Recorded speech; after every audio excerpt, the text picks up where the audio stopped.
வணக்கம். இது எங்கள் நிலம். நான் உங்கள் சுகிர்தன். கிளிநொச்சி மலையாளபுரத்தில் ஒரு அரை ஏக்கர் காணி ஒரு பெரிய கடையோட விற்பனைக்காக இருக்குது. முன்னுக்கு பார்த்தீங்கன்னா கடை இருக்குது, பின்னுக்கு கடையோட சேர்த்து ரூமுகள், அட்டாச் பாத்ரூம்கள் எல்லாம் கட்டியிருக்கிறார். இப்போ நாங்கள் நிற்கிறது பார்த்தீங்கன்னு சொன்னால் அந்த வீட்டுக்கு முன்னுக்கு தான் நிற்கிறோம். வீட்டுக்கு உள்ளே போய் வீட்டினுடைய அமைப்புகள் எல்லாம் பார்ப்போம். ஏனையின் வீதியிலிருந்து கிட்டத்தட்ட ஒரு 3 கிலோமீட்டர் தூரத்தில் இந்த காணி அமைஞ்சிருக்குது. ஏனையின் வீதியிலிருந்து காணிக்கு வருகின்ற வரைக்கும் பாதை நல்ல பெரிய பாதை, ஒரு குறிப்பிட்ட தூரத்துக்கு கிரவல் பாதை, மற்றும்படி பாதை சீரான பாதை, நல்ல பாதை. காணிக்குள்ளே போன உடனே பார்த்தீங்கன்னு சொன்னால் 2 பக்கங்களும் மரங்கள் வச்சு, பூக்கண்டுகள் வச்சு மிக அழகான முறையில் வடிவமைக்கப்பட்டிருக்கு. காணியினுடைய அந்த பிரதான அந்த நுழைவாயில் 2 பக்கங்களுமே பூக்கண்டுகள் வச்சு சீராக வடிவமைக்கப்பட்டு அழகாக இருக்குது பார்க்குறதுக்கு. அதாவது இந்த காணிக்கு நீங்கள் வாரத்துக்கு கிளிநொச்சி இரணைமடு சந்தியில் இருந்து இங்கால ரெயின் ரோட்டை கடந்து நீங்கள் ஒரு 3 கிலோமீட்டர் தூரம் வரணும். வந்தீங்கன்னு சொன்னால் இந்த காணி இருக்குது.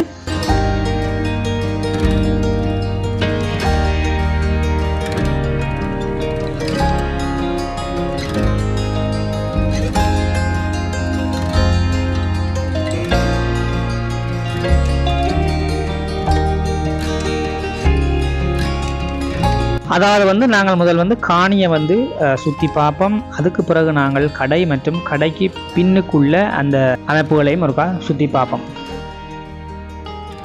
காணிக்குள்ளே பார்த்தீங்கன்னா தென்னை மரம் பார்த்தீங்கன்னு சொன்னால் ஒரு 10 தென்னை மரம் நிற்கிது. விளாட்டு பட்கண்டு 3 நிற்கிது. பாக்கு மரம் ஒரு 50 பாக்கு மரம் இருக்குது. பிளாமரம் 4 இருக்குது. நெல்லி மரம் 1, ஜம்பு மரம் 1, முருங்கை மரம் 1. அதே மாதிரி பார்த்தீங்கன்னா விரலி மரம் 2 இருக்குது. கருவா மரம் 2 இருக்குது. அதோட காணிக்குள்ளே நிறைய பூக்கண்டுகள், குரோட்டன் கண்டுகள் அப்படி இருக்குது. பிளாமரத்தை பாருங்கள் எவ்வளவு காய்களோடு இருக்குன்னு சொல்லி. நிறைய காய்கள் இருக்குது பிளாமரத்தில். 4 பிளாமரம் இருக்குது.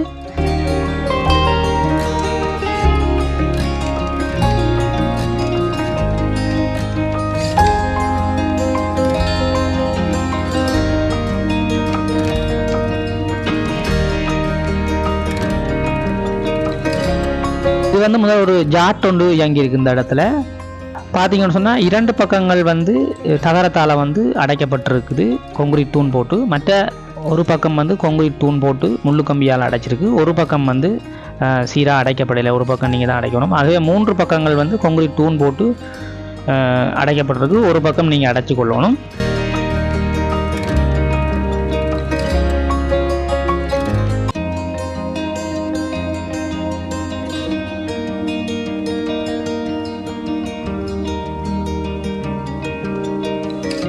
பாதை அமைப்புகள் சீராக இருக்கிறதால இந்த காணி நீங்கள் ஏதாவது நிறுவனங்களுக்கு கூட எடுத்து பயன்படுத்தி கொள்ளக்கூடிய மாதிரி இருக்கும்.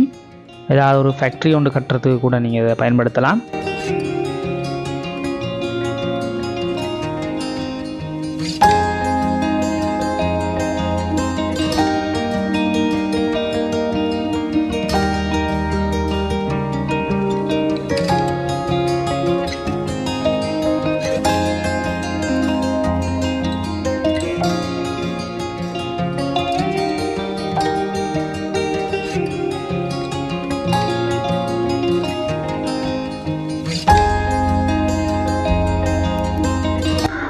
இது பார்த்தீங்கன்னு சொன்னால் வெளி பாத்ரூம் கட்டி குறையாக இருக்குது. கடையோட சேர்த்து உள்ளுக்குள்ள ஒரு ஆஃபீஸ் மாடலில் கட்டியிருக்கிறார். இந்தியாவில் பார்த்தீங்கன்னா கிச்சன் ஒன்று இருக்குது பாருங்கள். கிச்சன் கட்டி கொஞ்சம் குறையாக இருக்குது. அதே மாதிரி பார்த்தீங்கன்னு சொன்னால் இதுக்குள்ளே பார்த்தீங்கன்னா பாத்ரூம், அட்டாச் பாத்ரூம் வசதி இருக்குது. மேலே ஃபுல்லாகவே பார்த்தீங்கன்னா ஃப்ளாட்டான் அடிச்சிருக்குது. பார்த்தீங்கன்னா தெரியும், ஃபுல்லாக ஃப்ளாட்டான்.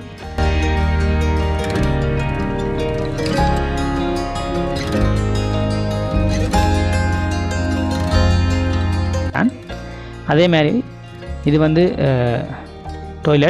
டாய்லெட்டுக்கு மேலே ஃபுல்லாகவே இந்த அட்டாச் பாத்ரூம் ஃபுல்லாகவே ஃப்ளாட் தான் அடிச்சிருக்குது. மேலே நீங்கள் ரூம் கட்டக்கூடிய மாதிரி ஃப்ளாட் அடிச்சிருக்குது. இப்போ நாங்கள் கடையினுடைய அமைப்பை பார்ப்போம். அது முன்பகுதியால் கடையோட அமைப்புகளை பார்ப்போம். அப்புறம் அதுக்குள்ளே இருக்கிற ரூம்களையும் நாங்கள் பார்ப்போம்.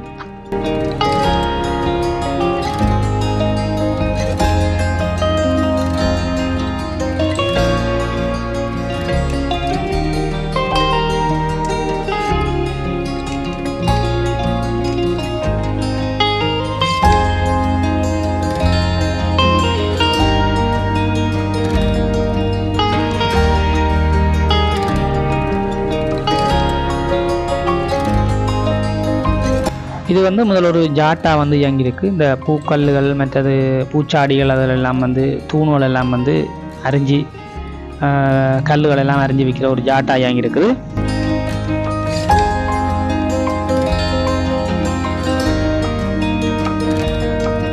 அப்படியே நாங்கள் முன்பக்கத்தால் வந்து கடையினுடைய அமைப்புகளை பார்ப்போம்.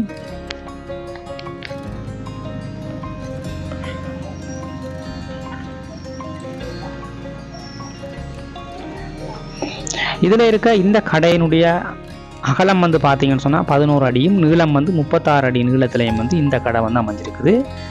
இவர் வந்து ஒரு ஹார்ட்வேர் கடையும் ஒரு பலசரக்கு கடையும் அடிக்கிற செட்டப்பில் தான் இது கட்டியிருக்கிறார். ஏன்னா இதில் வந்து மலையாளபுரம் மத்தியில் இருக்கிற ஒரு காணி உண்டு. ஆகவே வந்து சுற்றி பார்த்தீங்கன்னா நிறைய சனம் இருக்குது. ஆகவே ஒரு பிஸ்னஸ் பிளானுக்காகத்தான் இது செய்திருக்கிறார். அப்புறம் இடையில் வந்து ஏதோ அவருக்கு ஒரு பிரச்சனை உண்டு, அதனால் அதை விற்கிறதுக்கு இருக்கிறார். அதே மாதிரி இந்த கடையை வந்து நீங்கள் பார்த்தீங்கன்னு சொன்னால் 14 அடி அகலமும் 30 அடி நீளத்திலையும் இந்த கடை வந்து அமைஞ்சிருக்குது.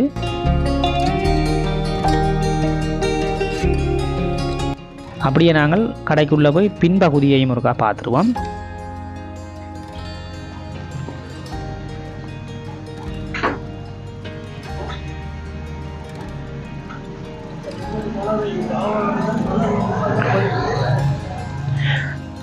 பார்த்தீங்கன்னா இதில் வந்து இது ஒரு ரூம் உண்டு.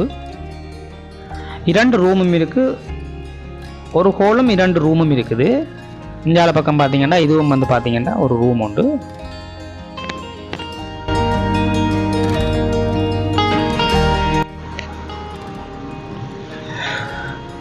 இது அப்படியே நேராக ஒரு பெரிய ஹோல் ஒன்று இருக்குது.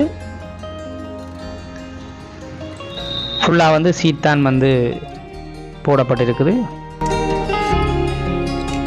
புளியம்பழம் பாருங்க எப்படி இருக்குண்டு. இது வந்து பக்கத்தில் உள்ள மற்ற கடை, நல்ல நீளமான கடை. இந்த காணி எடுத்து நீங்கள் இந்த கடையை வந்து ஒரு ஹார்ட்வேர் போடலாம். இந்த இடத்துல ஒரு பலசர கடை போடலாம். நிறைய கிராமங்கள் இருக்கிறதால இதிலேயே வந்து கொள்வனவு செய்வாங்கன்னு நினைக்கிறேன். டவுனுக்கு போக வேண்டிய அவசியம் இருக்காது அவங்களுக்கு.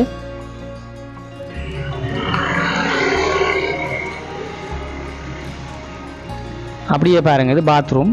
மேலே வந்து கம்பி எல்லாம் விட்டு கட்டியிருக்கு. நீங்கள் மேலேயும் வந்து வேணும்னா ஃப்ளாட் அடிக்கக்கூடிய மாதிரி செட்டப்பாக விட்டுருக்குறார். இந்த காணியினுடைய விலை என்று சொல்லி பார்த்தீங்கன்னு சொன்னால் அப்படியே 1 கோடி ரூபாய் சொல்கிறார் காணியினுடைய உரிமையாளர். ஆள் கொஞ்சம் காணிக்குள்ளே நிறைய காசுகள் செலவழித்து செய்துட்டார். ஆகவே 1 கோடி ரூபாய்கிட்ட சொல்கிறார். கதைச்சி பேசி எடுக்கலாம். இல்லை என்னுடைய நம்பரை தரேன்னு நீங்கள் எனக்கு அழைப்பு ஏற்படுத்துங்க, நான் கதைச்சி பேசி காணி எடுத்துக்கொள்ளுவோம்.